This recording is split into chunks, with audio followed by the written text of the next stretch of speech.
Welcome to the Mobile Home Park Mastery Podcast, where you will learn how to identify, evaluate, negotiate, perform due diligence on, finance, turn around, and operate mobile home parks. And now, here is your host, the fifth largest mobile home park owner in the United States, Frank Rolfe. Some people watch a few episodes of Trailer Park Boys, and they think they understand mobile home park residents. But none of us really do, because 8% of all Americans live in mobile homes. And it runs from a very wide range of billionaires in Montauk in the Hamptons to millionaires in the parks in Malibu, down to folks who might just work at Arby's or Taco Bell. So how in the world can you talk about residents in any kind of realistic fashion when the range of incomes is so very different? Well, this is Frank Rolfe with the Mobile Home Park Mastery podcast series. We're in our third of a four-part series called Park Psychology. And we're going to talk about why residents behave like they do. But before we even begin, I have to put a giant asterisk on this, which say that it's very difficult to talk about mobile home park residents when they're so extremely varied. So I'm going to focus on just three areas, which I think everyone shares to a small degree, but are most prevalent in what we do, which is in affordable housing.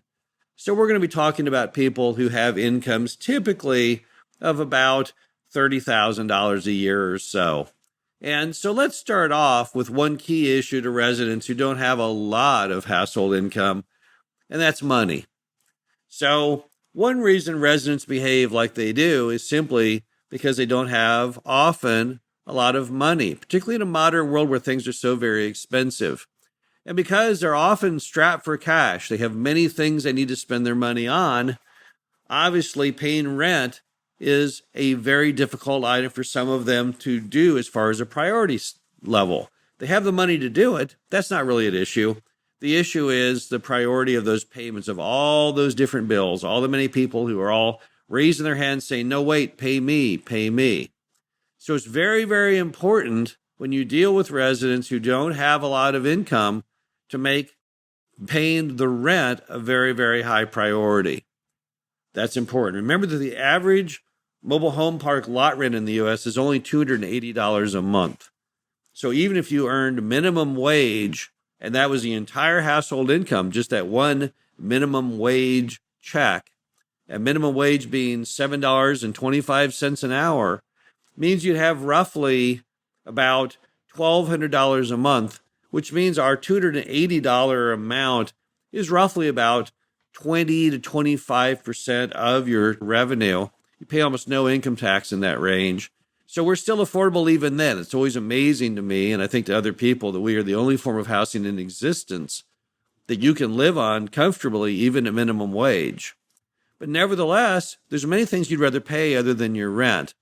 And the problem is, if you go down that path, if you say, well, I'm not going to pay my rent because I would much rather go to the football game or go out to dinner, whatever the case may be, that's not going to really work for you, because you're going to end up without a roof over your head, without having a home, and then also with the track record of being someone who doesn't pay their rent, so you're denied housing in some other property. So the way we get residents to do what they need to be doing is called no pay, no stay.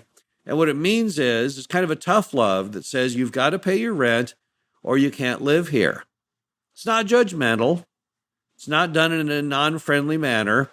It's simply a statistical, factual thing. The rent must be brought into the office or sent in every month.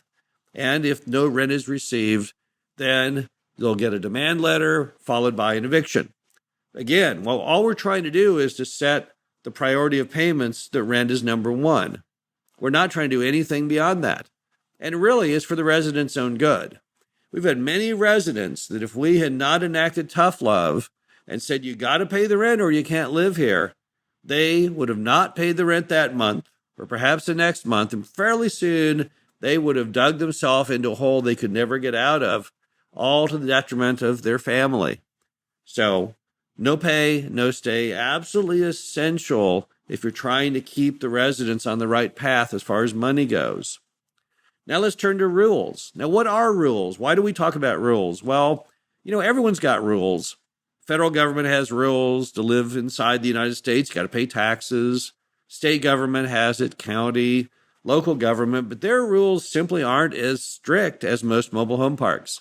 If you have a home in a city somewhere, the rules and how high your grass can go before the city takes action, the grass can be much higher than it can in a mobile home park. They're also a lot more tolerant of other items, junk in yards, all kinds of things. Mobile home parks are a little tighter. Why? Because we're higher density. You have people living, many, many more people per acre than you do in a subdivision. And so we can't afford to have rules that get out of control because it will be the detriment of the community at large very, very rapidly. So how do you get the residents to behave regarding the rules? Well, the first thing you have to do is you have to set a great example. All of your common areas have to be perfect. You can never try and get people to abide by rules when you yourself do not abide by them.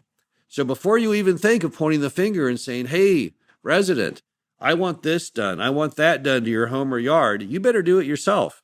You better get out there and make sure that your grass at the park that you own, your common areas, your vacant lots is mowed properly. You've got Roundup on all of the vacant pads so there's no grass growing in pads or curbs. Everything is beautifully edged. Your common buildings should be painted, well maintained. Get that done first, then start thinking about enforcing the rules. Now, as far as the rules go, how do you get residents to abide by the rules? Well, the key item is you do it in a friendly manner. There's no point in making enemy over the rules. Often when we buy these mobile home parks, they've had years or decades of absolutely very, very poor rules management. Mom and pop kind of lost interest or lost energy somewhere along the way and let people do all kinds of things which they shouldn't, because it wasn't in the best interest of any of the residents to be living as they were under mom and pop. And some of them who knew better, they just threw up their hands and gave up. They had a sense of futility because no matter what they did, their neighbors weren't, so why should they put in the effort to make their yard and home look great when nobody else did? So how do you fix that? Well, that system, kind of like the collection system, we call no play, no stay, which means if you can't play by the rules, then you can't live in the property. Again, not in a judgmental way, but it's not fair to the other residents to have somebody in their midst who's not even attempting to abide by the park rules. And again, the park rules are designed for the benefit of the park residents, not necessarily the park owner. So how do you deal with that when someone's not meeting the rules? Well, the first thing you do is you send your manager over to the resident to have a frank but friendly conversation on what the problem is. Have them go over and say, we noticed that your home needs a coat of paint. Do you have a plan to paint it? What's going on with the painting? If they say, well, I'd paint it, but I don't have the money to buy the paint, then we'll typically buy them the paint. If they say, well, you know what, it does need a coat of paint, I'm going to go out and try and paint it this weekend, well, then case closed once they get that done. Or if they say, you know what, I not only can't afford the paint, I don't have the ability to paint it physically. In which case we'll say, well, what if we were to have it painted for you and then charge it back to you in 12 easy installments of $30 a month, something like that. But your manager needs to be a problem solver regarding the rules. So many of these rules situations can all be readily resolved if only your manager actively gets in there with the resident and tries to seek resolution to figure out what needs to be done, and always in a friendly manner. You don't want to put your manager in the position of having to be a negative person. They're supposed to be kind of a cheerleader for the park mayor. All these things are rolled into one. They need to just go over there and in a very friendly fashion decide how to fix it and then go ahead and get it fixed. Now, rules properly maintained lead to what's called pride of ownership. And that takes me to my third point, which is a sense of community.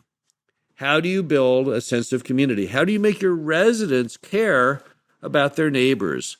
Because that's what sense of community is all about, isn't it? That's when you really have gotten somewhere with your mobile home park, is when people have strong feelings for their neighbors and want them to do well. There was a Time magazine article on this very topic, it's about a year or so ago. It was called The Home of the Future. It was a very, very positive article on our industry. And there was a quote in it that said that mobile home parks are the gated communities of the less affluent. So what does that mean? Well, it seems like the writer was really impressed with the fact that in a lot of mobile home parks, you have very strong bonds among the residents, and there's a lot of respect and care that goes between them. So how do you cause that? How do you create that sense of community? Well, the first thing you can do as a park owner is you can create areas for residents to gather and to meet each other. Now, a very popular thing that park owners across America are doing right now is taking any area that's not usable in the park, a grassy area, and bring in picnic tables and grills. And if you can afford it and the room is there, put a pavilion roof on top of that, makes it even better. This gives people a space that they can go and they can sit and they can cook and they can converse and they can meet each other. And here's an interesting statistic. The RV industry, which does a lot better studies than the mobile home park industry does, we do hardly any studies at all as an industry, they did a thing where they tried to figure out why people use RVs. They asked thousands of people, what's your favorite thing about your RV and your RV experience? And the number one of all items was outdoor cooking. That's what people loved more than anything else. And you know what? They're exactly right. I'm as excited about outdoor cooking as anybody else. Whenever I see someone cooking on an open flame, a steak, a hot dog, a hamburger, I want some of that stuff. I love outdoor cooking, as probably everybody does. And when you can deliver outdoor grills and picnic tables, it's basically saying here, let's have some fun, let's do some outdoor cooking. And it kind of draws other people in. If you have areas for people to sit and chat and meet each other, it does a world of good for creating that sense of community. So building gathering spaces is one important thing that park owners can do. And it doesn't have to be strictly outdoors. If you've got an old clubhouse, if you have an old laundry building, why not make it something that people can use, maybe to host parties, host any kind of event, quilting class, whatever the case may be, but create these areas for people to gather. It's very, very important. Also, try and hold events. It doesn't take much to hold an event in a mobile home park. Typically, all you have to do is offer free food, but you don't have to do that. This year, we've been trying to do very aggressive spring cleanups. We tried to do one at every property. Brought in a roll-off dumpster.